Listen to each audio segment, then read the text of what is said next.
watching Rock.TV, featuring Veil of Maya with lead singer Lukas Magyar. Alright, metalheads out there, we've got a very special guest with us right now. They are currently on tour with the Devil Wears Prada, and they've got a brand new album dropping today, False Idol. I am speaking with Veil of Maya, lead singer Lukas. What's going on, man? What's up? Oh, dude, what's up with me? You got False Idol dropping today as we speak. Very How does it exciting. feel, man? You know, it's been a couple Feels years in the great. making. Yeah. Awesome. So what's the reception been like, so far as pre-sales? Obviously, it just came out today, but you had a couple singles already released. You've obviously got your official music videos out there, one of which most recently came out, Doublespeak. Very cool. Yep. And, I'm asking you what the reception's like, but at the same time, people can just look at the numbers, and obviously you've got hundreds of thousands of hits. So things are obviously it's been going pretty awesome. well. And the pre-orders were, they outdid Matriarch by a landslide, so that's good. And I'm doing this Skype call on my phone right now, and my Instagram thing is still blowing up. I'm getting notifications like constantly. It hasn't stopped for the last 24 hours, so it's nuts. Very cool. Now, and I wanted to ask you about, this album in particular versus Matriarch, because obviously Matriarch was your first album that you did with Veil of Maya. So how's the experience been, I guess, from that last album to now, and how have you been gelling with the other guys and everything like that? That last record was crazy because the transition was so fast that I was in the studio for 2 weeks, and then I was on the road with the guys for a week prior. So that gave me some time to listen and marinate on the songs and kind of write and get some stuff ready to go. So I had about 3 weeks total to write the lyrics and vocals and then get into the studio and track. And then this record process was entirely different because I started writing lyrics for this record just a couple months after Matriarch came out. So I had a lot of time to prep. And if you don't already know, the whole album is a story. It's the theme is very conceptual, so I had a lot of time to put that together, and I had a lot of fun with it. I got real detailed with the lyrics, and it was a good time. I enjoyed it. It's always a long process, but it's a thorough process. And to me, at the end of the day, when you can look back on months and just hours of work and still be excited about the final product and not be face palming yourself, and right? Like, oh my god! Like if you're excited at the end of all that, I think you did your job well, and so far the reception has kind of reciprocated that back. So I'm stoked. Very cool, very cool. Now, one of the things I thought was interesting about False Idol, I heard an interview, another one that Mark had done, and he'd actually talked about the fact that False Idol really is a story in and of itself, from beginning to end, like with all the tracks. Yeah, was that like intentional? Like, did you guys think about that before you even started the production? Yep. So like I said, a couple months after Matriarch was out, I wanted to make something real, just like I'm just a storyteller, kind of, even outside of music, I like to make people laugh in certain aspects, and sometimes I'll get real dark, and like this album's real dark, so. Right. But when it comes down to art, I really like to give it this one main purpose and this overall feel behind it. I brought the concept up to the guys shortly after Matriarch was released, and they were down. They thought it was cool. So then I went ahead and just started writing lyrics for it right away. Wow.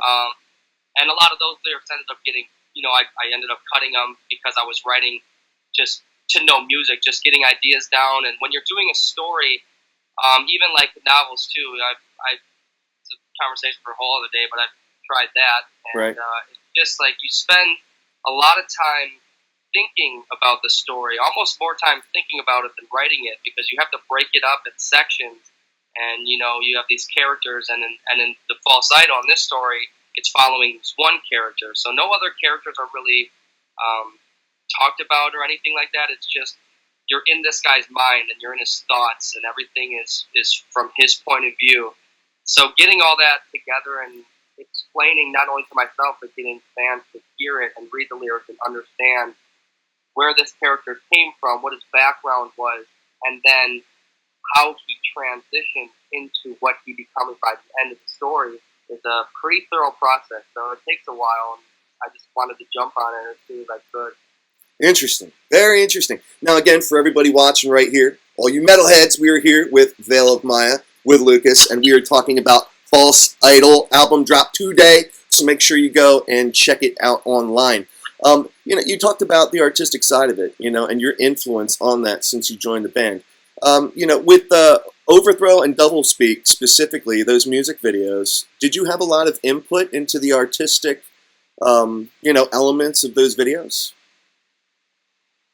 I think they used one idea that I had. Okay. And I shoot out a That's lot it? of ideas on set because the director, Aras, and his crew that we were working with, they were great, and they took the idea that we had and kind of put their own spin on it. So Okay. the videos kind of tell its own story, but within the same sort of context, so it does work all together. But they came in, and they were all fired up and excited, and far be it from any of us to try to stomp on what they're doing.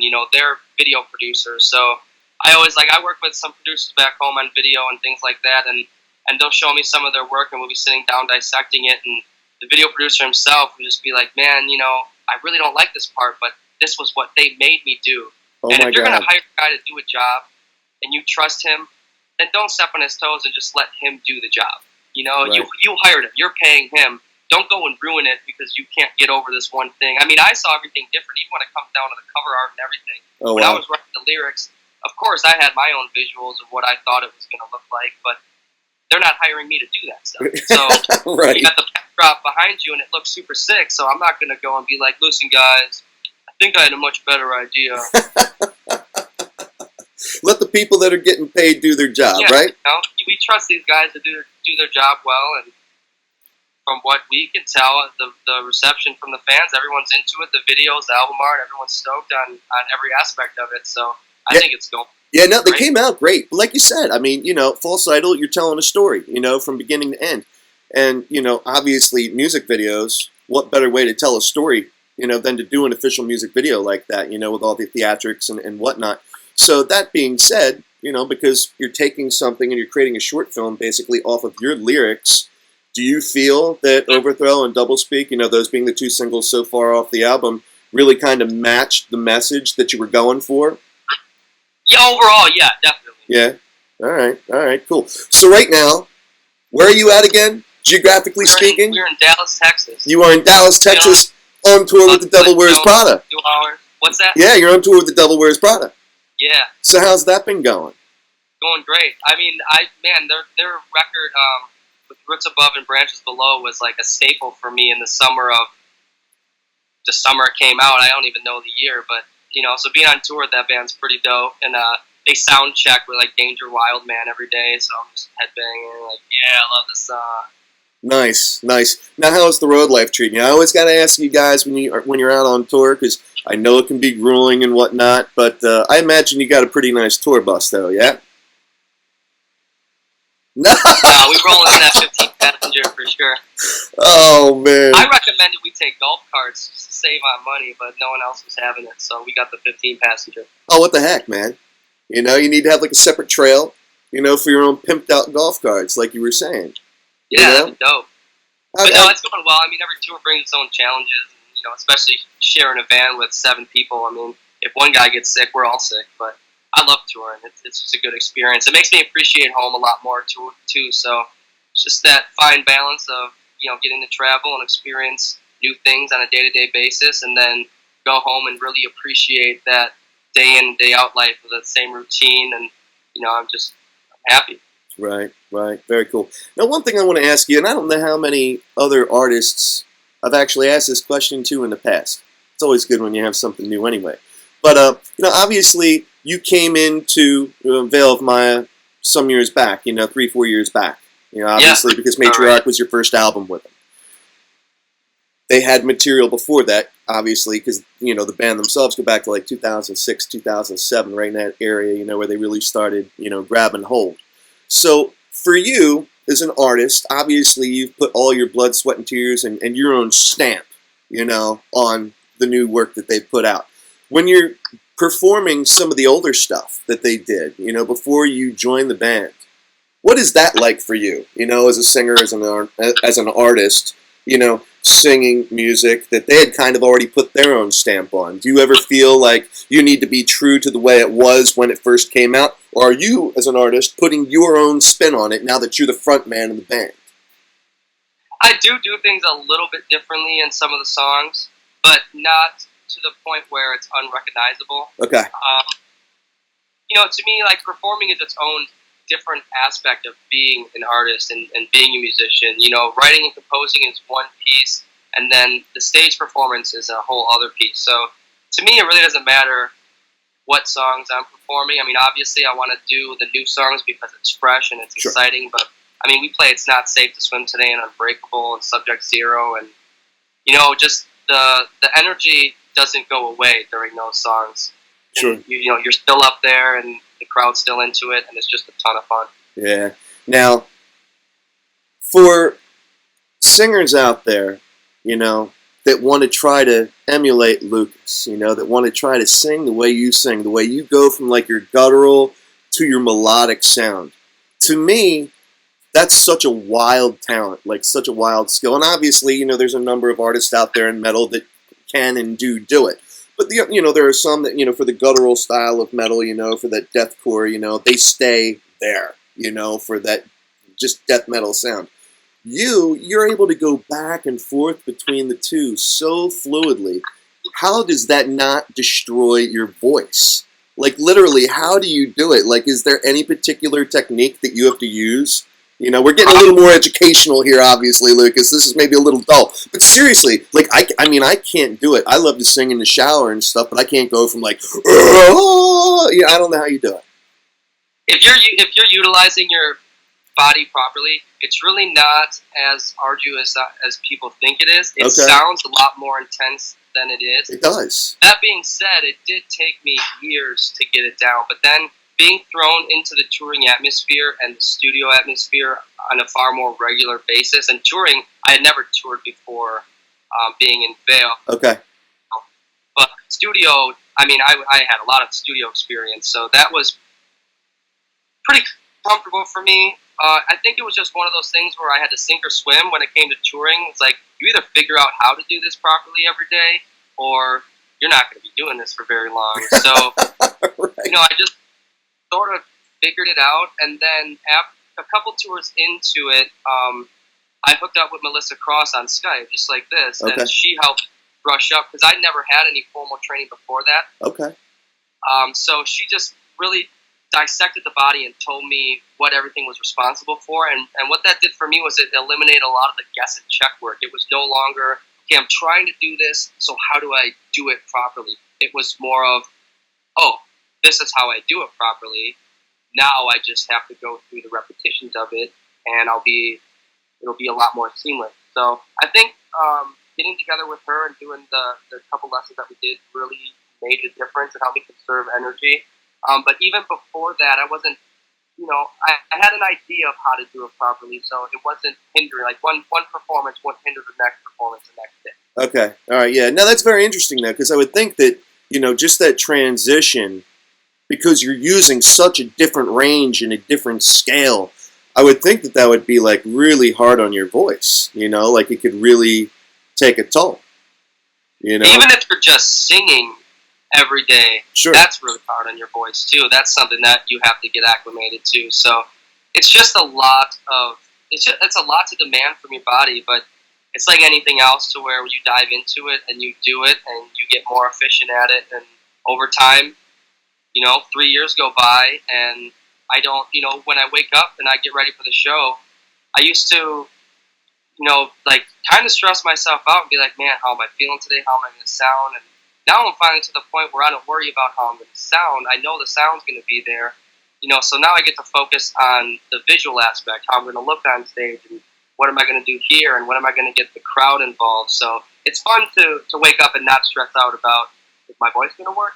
Because now I know it's going to work. Yeah. Now, well, obviously, everyone that's, checking out your official music videos and that are going to listen to your brand new album, False Idol. Again, everybody, we're here with Veil of Maya. Make sure you go check out False Idol. But, you're obviously, your voice sounds great, but like you said, being in the studio is nothing new to you. Whereas prior to Veil, you hadn't done as much touring. So I got to ask you, how do you like the touring experience, man? How's that? It's awesome. As I said, it's just like it's a new experience. Every tour brings on its own sort of challenges, and it's like when you get the routing for the tour, you're pretty much just looking at 30 days of what can possibly go wrong. Sure. Now, have you guys had any mishaps? I should ask you. I mean, has anything happened? Our sound guy just got his gallbladder removed yesterday and had to leave the tour, so we flew another sound guy in today. Oh, wow. And you can never predict what's going to go wrong on tour, but you can bet your ass some stuff that's going to go wrong. How it happens, you can never predict. Everything you think is going to go wrong, that shit never goes wrong. It's always just blindside of some other stuff. Yeah. Now, that's wild that you bring that up, too, because actually, when you guys were in Philadelphia, when you were on tour and you were in the Trocadero, and this is going back October 7th, I guess, we were at Rock Allegiance. And our photographer, our photojournalist, my partner in crime, Tom Collins, he actually had some issues with his appendix. And it was, like, ready to burst. But kind of like, you guys out there. Yeah, dude. But it's like, you're out there, you're in it, you don't want to miss a beat. You're not, the show has, it must go on, So he literally laid it all out there, as I'm sure you've probably been in certain situations where you're like, no, man, our fans are expecting us. We got to do this. So anything that requires attention, it's just going to have to wait till tomorrow, and I mean, he did that, he actually left his surgery to the next day, which I couldn't believe. And, ironically, he just got his staples out today. But, it's just like, man, I'll tell you what, man, you guys that are, out there doing it and just so committed to your craft, man, kudos. Props to you, man. Seriously. Yeah, you just roll with it. You have to expect the unexpected. You just have to know stuff's going to go wrong, and you have to be ready to problem solve before it even happens. That way, when it does, it's kind of like preventative maintenance and just maintaining those stress levels. And if you're expecting something to go wrong, when it does, you just kind of throw your hands up in the air and you're like, I'll figure it out. Instead of just being like in shock and worrying and killing yourself over it. Sure. Then you can't solve the problem, If you're stressed out, how do you solve the problem? Yeah. Now, right on, man. So, all right. I guess one last kind of thing that I want to touch on, music videos, because obviously that's what Rock Tight Music Television is all about. And, you had, what was it? You had, Doublespeak just recently come out this past October, but then you had Overthrow come out in September. So, are we looking at anything else coming off of False Idol in November? I'm pretty sure we released one today. Did you? It's different. It's not...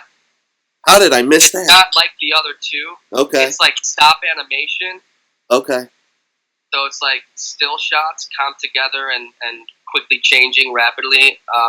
It's wild. It's demented for sure, but it's cool. And then we have another one that's supposed to be coming out, and it's also different. Okay. It's more of just like us showing our other side. It has nothing to do with the concept of the album at all. It's just a video we shot. There's some live shots in it, and there's some behind-the-scenes footage, and then there's us with a bunch of homies in the green room just rocking out and being ignorant. Just why not? We had a lot of fun shooting that. All right. Awesome. Well, Lucas, thank you so much for your time, man. And again, everybody, we are here with Lucas, lead singer from Veil of Maya. They got their brand new album just dropped today, False Idol. And, dude, they are on tour, of course, with the Devil Wears Prada. And go out, catch them. Where's the best place for everybody to go? You got website, just Google Veil of Maya, and they can find all your stuff, you can right? Google it. You Google the No Sun, No Moon tour, and all the dates will pop up. All right. You'll see we hit Denver yet. We go to Los Angeles, Pomona. I'm pretty sure we go through Arizona. We're going out to Skyway Theater in Minneapolis, Chicago. I mean, we got a lot of dates left. Awesome. We hit Houston and San Antonio in the next couple days. I mean, a lot of dates. All right, cool. Awesome. Well, Lucas, thank you so much for your time, man. I appreciate it. And, dude, have a great show tonight, man. Well, thank you very much. Take care of yourself. Nice talking to you. You got it, man. Likewise. Peace. Later.